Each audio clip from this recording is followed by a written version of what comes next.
Bonjour et bienvenue dans votre émission Vivre comme tout le monde, ou presque.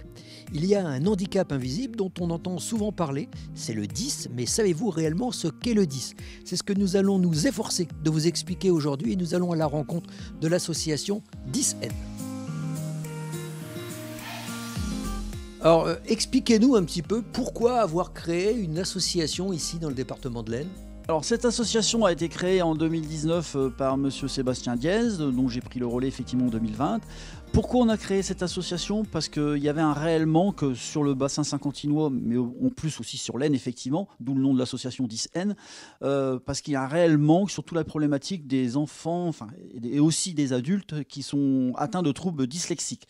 Alors dyslexique, c'est vaste, ça peut être dyscalculie, dysorthographique. C'est une multitude de troubles qui sont créés au niveau du cerveau. Pourquoi? Parce que le cerveau n'est pas, fini à 100%. Il y a des interconnexions qui ne sont pas faites. Et malheureusement, plein de nos enfants, sont effectivement atteints de ces troubles. Il faut savoir qu'à peu près 7 à 8 millions de personnes en France sont considérées avec des taux plus ou moins faibles de problèmes de dyslexie. Et malheureusement, ces troubles-là ne sont pas qu'un seul trouble. C'est une multitude de troubles qui s'accumulent par rapport à ça. Et bien souvent, il y a aussi des problèmes de troubles de comportement dans la foulée. Alors, comment ça se passe? Comment on découvre que son enfant est porteur du trouble 10? Tout bêtement, parce que moi en tant que parent d'enfants dyslexiques, effectivement, je l'ai découvert au fur et à mesure de sa scolarité. Pourquoi? Parce que Florian, qui est atteint effectivement de troubles multidyslexiques et de troubles de comportement, lui a eu des petits problèmes de retard au niveau de l'école maternelle. On s'est aperçu. Alors en plus, on pouvait comparer parce que Florian a effectivement une sœur jumelle. Donc on s'est aperçu qu'au niveau de la scolarité, il y avait deux phases un peu différentes, un petit retard, des trucs tout bêtes, l'apprentissage pour faire du vélo par exemple, beaucoup plus compliqué pour Florian que pour sa sœur. Tout ça, c'est des petits points d'alerte qui m'ont fait prendre conscience qu'il y avait un petit problème par rapport à Florian. Et donc au fur et à mesure, on a creusé, on a fait faire des tests, pour essayer de trouver une problématique, trouver un nom à sa problématique. Et le problème, c'est que sur le bassin saint-quentinois, à ce moment-là, on n'avait pas de médecin scolaire, pas de référent, pas de psychologue scolaire. Et donc là, on se retrouve tout seul, dos au mur, et on essaye pour trouver le bien de son enfant, de mettre des choses en place. Moi, arrivé en plein moment de désarroi, j'ai carrément pris pour mon cas personnel, j'ai écrit carrément au professeur Berquin à Amiens, justement pour essayer de trouver quel était ce problème-là. Et après de multiples relances, le professeur Berquin m'a quand même reçu, nous a fait passer toute une série de tests, et là le diagnostic est tombé. Donc effectivement, là enfin on a mis le nom sur le problème qu'avait Florian, c'était qu'il était multidyslexique. Alors à vous entendre, on comprend tout de suite que l'éducation nationale n'est peut-être pas encore équipée aujourd'hui pour pouvoir recevoir les élèves en situation de 10. Malheureusement non, effectivement l'éducation nationale fait ce qu'elle peut.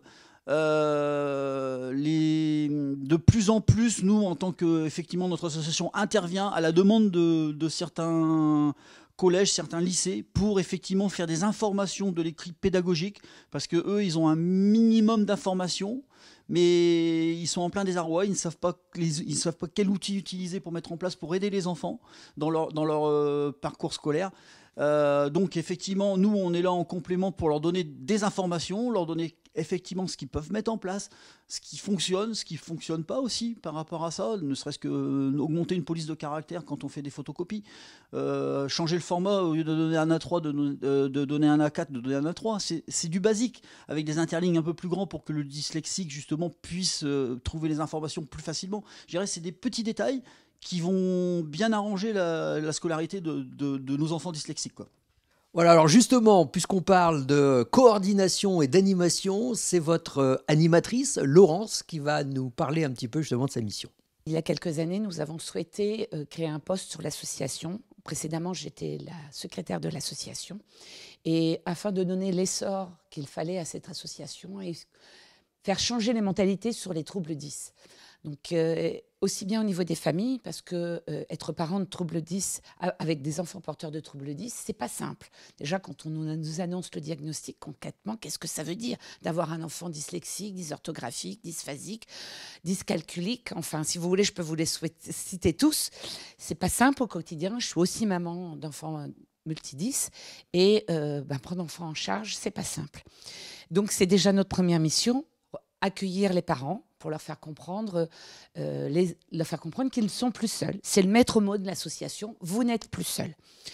On est là aussi également pour les familles, pour les accompagner s'il y a besoin de mettre en place le dossier MDPH, si la situation de l'enfant est relativement handicapante au quotidien et qu'il faut mettre en place ce dossier MDPH. On est là pour les accompagner dans la construction de ce dossier qui n'est pas simple du tout. Et puis, on est là aussi pour les accompagner, s'il faut, lors de réunions au niveau de l'éducation nationale, lors de SS, quand ton enfant est en situation de handicap, mais pas que. Voilà, les familles sont là aussi pour nous solliciter, pour avoir cet accompagnement, cet appui moral et de compréhension des troubles 10 pour leur enfant. On est là aussi au niveau des professionnels, que ce soit des professionnels de l'éducation nationale qui nous sollicitent maintenant de plus en plus pour avoir une sensibilisation à leur niveau, mais aussi au niveau des jeunes. Parce que, il ne faut pas oublier que 80% des enfants porteurs de troubles 10 subissent du harcèlement scolaire. Et donc, c'est important aussi au niveau des jeunes de faire comprendre que ce n'est pas parce qu'on est 10 qu'on est un idiot, loin de là.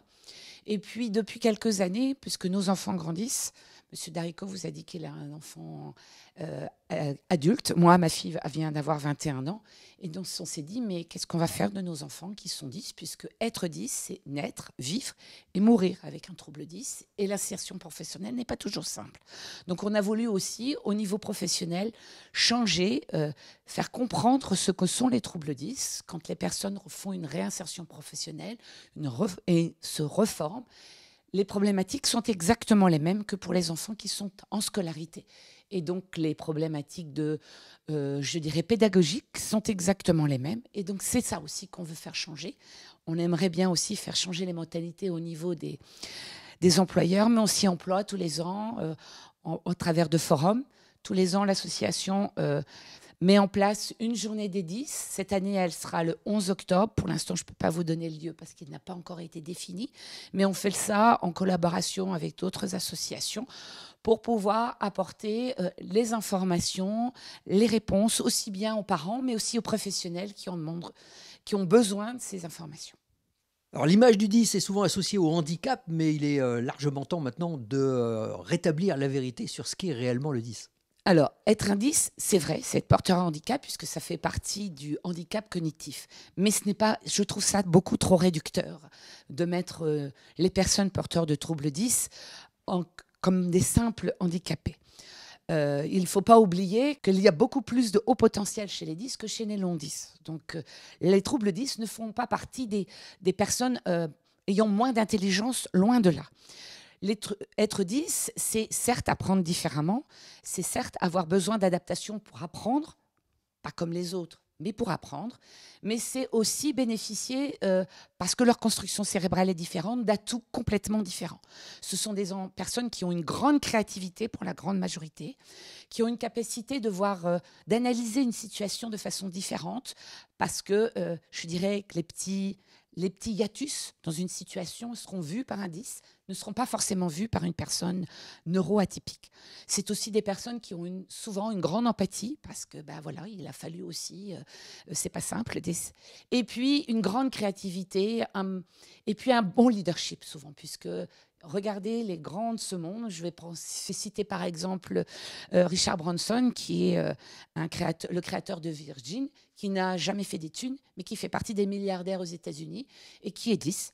Et ils sont nombreux comme cela. On peut penser à Bill Gates, on peut penser à notre grand génie, Léonard de Vinci, mais aussi à notre Einstein, génie du XXe siècle, qui est aussi reconnu comme dyslexique, dysorthographique, dyscalculique, et c'est paradoxal pour un physicien, mais également bègue. Ils sont très nombreux à être porteurs de troubles 10, mais qui ont fait une carrière très importante, même encore à l'heure actuelle. Ils sont très nombreux. Vous pouvez aussi compter comme Jacques Dubochet, qui est prix Nobel de chimie, qui a été renvoyé de l'école, mais qui est porteur de troubles 10. Ils sont très nombreux.